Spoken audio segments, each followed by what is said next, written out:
Well, that's another month gone and more indie books read.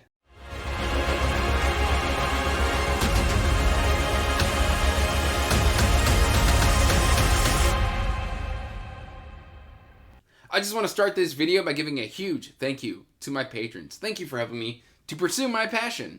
Hey everyone, welcome back to Andrew's Wizardly Reads, and as always guys, I am Andrew, and today we have got another indie spotlight here for you. But before we get into that, make sure you are liking and subscribing, hitting that bell notification so you can get regular updates for when I put out new content. Also make sure you're checking the description box down below for the link to the Wizardly Joe Discord, as well as links to all my social media, including information about my Patreon, where I do quarterly giveaways, weekly reading wrap-ups, and other general bookish content. And guys, jumping right in, we have got 3 great indie reads here for you. We're going to start by talking a little Paternus, Rise of the Gods. Now, I love this cover art, and I believe this is done by John Anthony DiGiovanni, if I've said that correctly. Basically, this is kind of one of those mix matches where it's taking some liberties with the story, but I know where this is coming from within the story, if that makes any sort of sense.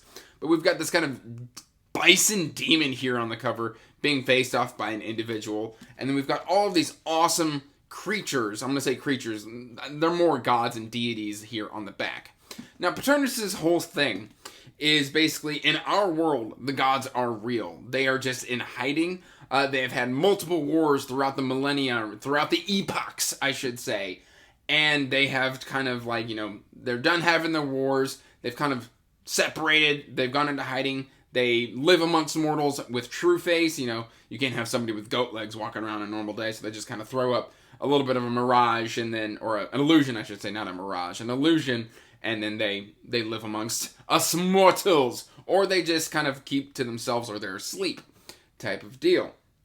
And basically there is an uprising that is happening where the people who got beaten down and lost, the evil, or the bad people, the bad gods, I should say, I don't want to say people, are kind of making a play for power, and they want to rule the mortals and everything like that, because the mortals have gotten not only very numerous, but we've got weapons of mass destruction, and we can throw those at gods. So yeah, they're very much flesh and bone. And we kind of start out here following Fee.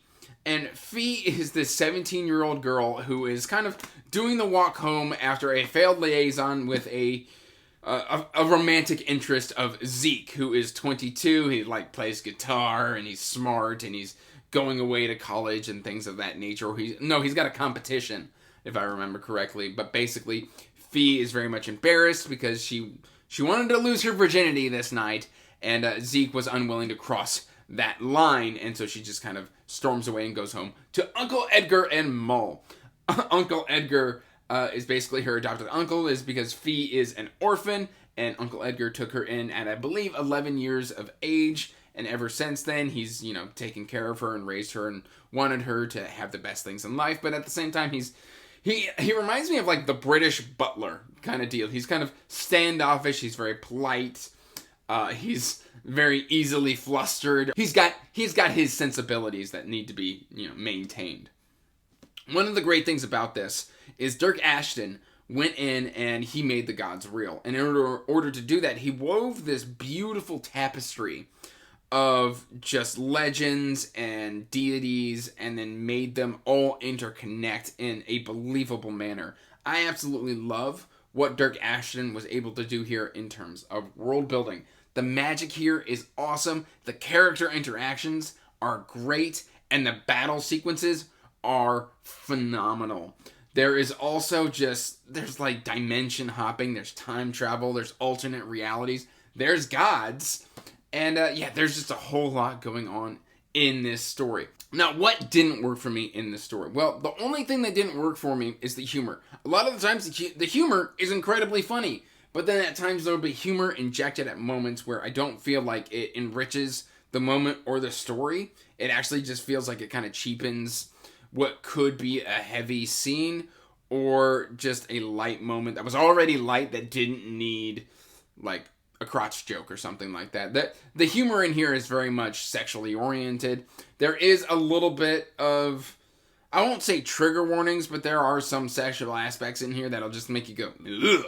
like, there's the whole thing with, like, immortals and how they, like, view relationships. Doctor Who did this one thing time with the Doctor and the Master. I digress, where, like, you know, I torture my friends. It's how I show love, you know, from Supernatural. And there's just weird things that, like, the immortals do that, as a mortal or a human being, I'm just like, that's kind of gross. That's kind of icky. Don't do that. So there's a little bit of that in here. But overall, I gave this one about a 4. 3.5 to 4, depending on how I'm feeling that day. But it's a decent read, and I do plan on continuing this series. All right, next up, we have got Troy Knowlton's Seekers, The Winds of Change. Now, when this was sent to me, I did not realize that this was being marketed as a YA book. And so to me, it just read as epic fantasy with a little bit of a romance subplot. I actually really loved this book, and it's got a great cover. You can tell this is my advanced reader copy that I, of course, did not read before release because time management is an issue. But guys, we have got a great cast of characters in here. Basically, the Seekers are artifact hunters, almost archaeologists, but they seek magical artifacts, and then they kind of bring them back to be stuck in a vault because magical artifacts can be dangerous. But basically, this story starts out with a conspiracy. One of our characters, well, actually two of our characters, Oren and Tyrus, are very high-level seekers. Like, they're the lead seekers, they are the head seekers. They report directly to their sovereign. Basically, in this world, or in the city, there has been a war, and one of the cities, I forget the name of the city, has become dominant. But their power has since started to wane as people start to forget about what happened in that war, and they start to think, maybe we can take them, you know, maybe they're falling from power. Well, the society has what is called sovereigns, which I think are more like demigods, but they are basically pillars of what is going on. Like, the Seekers have their own sovereign, the bankers have their own sovereign, charity has their own sovereign, things of that nature. Like, different aspects of society each have their own sovereign, and then they have people who report directly to that sovereign. Well, the Seekers' sovereign is attacked by an assassin by the name of Yada. And she basically shows up, she tries to kill a sovereign, which is kind of unprecedented. Nobody would really think to take out a sovereign. It's unheard of, because, you know, a demigod, you don't want to mess with them. And so then we are kind of thrown into this mystery of what's going on, why are sovereigns being attacked, why are artifacts being stolen, why is all of this going on? Now, we really get to explore Tyrus and Oren's story here. Now, they don't really interact a whole lot in this book. They interact towards the end and a little bit near the beginning. But after that, they kind of go and have their own separate adventures. Oren kind of is tasked with hunting down Yada, and Tyrus is sent to go find an artifact. And in doing so, he gets entangled with a princess of another realm by the name of Serana, and that's where our romance subplot comes in. I don't necessarily agree that this is YA. In my monthly wrap-up, I mentioned that I think that this is more new adult. If it's going to be classified as anything, it's going to be new adult. I was perfectly fine reading this as epic fantasy, but I can kind of understand where that marketing aspect is coming from. Now, for me, I gave this a 4 out of 5. I really enjoyed it. My only drawback to this story, my only one, is the way that damage is handled. Normally, if there's a magic system or a reason put in place for a character to shrug off damage, I'm perfectly fine. There isn't really one given here. A lot of the time, our Seekers, Tyrus and Oren, are getting their butts handed to them, and then they just kind of take a nap for like either a day, or they like get their ribs bound up, and they're good to go, going at 100%. So that's really my only real issue with this story, is they're just shrugging off damage as if it doesn't matter. Like, they'll get knocked 30 feet back by a demigod or a magical blast, and they'll just wake up, brush it off, and they're good to go. So that's my only drawback with this story, but I mean, great pacing, great characters, great world building, great ideas. I absolutely really enjoyed Seekers, The Winds of Change by Troy Knowlton. Alright, and finally, we have got Joseph Scott Edwards, An Ocean of Others, with a banger of a cover by Felix Ortiz.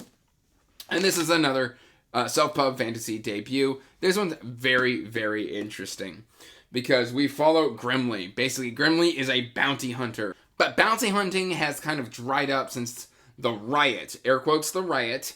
It's only ever referred to as the riot happened, and the society of his city fell apart, and a mysterious agency steps in to fill that gap. and bolster up society and make everything function again. Because bounty hunting is starting to dry up, Grimly and his friend Enoch kind of stumble across a supposed conspiracy and decide to join the agency for one big final payday until they get wrapped up into the events of what's going on with the agency, because basically the agency are monster hunters. They hunt these things called benefactors, which are people who have lived terrible lives and then die a horrible death only to be resurrected as these monsters who can then go around spreading auras of fear and just wrecking chaos and causing mass death.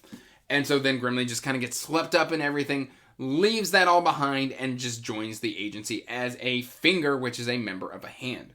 One of the cool things about the agency is the way that it is structured. Basically, at the top, we have got Ulkin, the head, who then sends out his eyes to read the auras of place. Messages are communicated through the agency via individuals called nerves. You know, the people who go out and do the monster hunting are called hands, and each individual member of a hand, which is made up of 5 people, is a finger. So there's just a whole bunch of cool kind of, it's basically all structured off of like a body, and that's very, very interesting. I love the ideas within this book. It has got great bones, great ideas. Where it kind of stumbled for me a little bit was just certain parts of execution. For instance, like the agency that steps in to make society run doesn't really necessarily run very well. Like, when Grimly joins the agency, he's just kind of stumbling around because nobody tells him what to do, where to go. They just expect him to do it. So it's more of a, do what you're told, because I said so.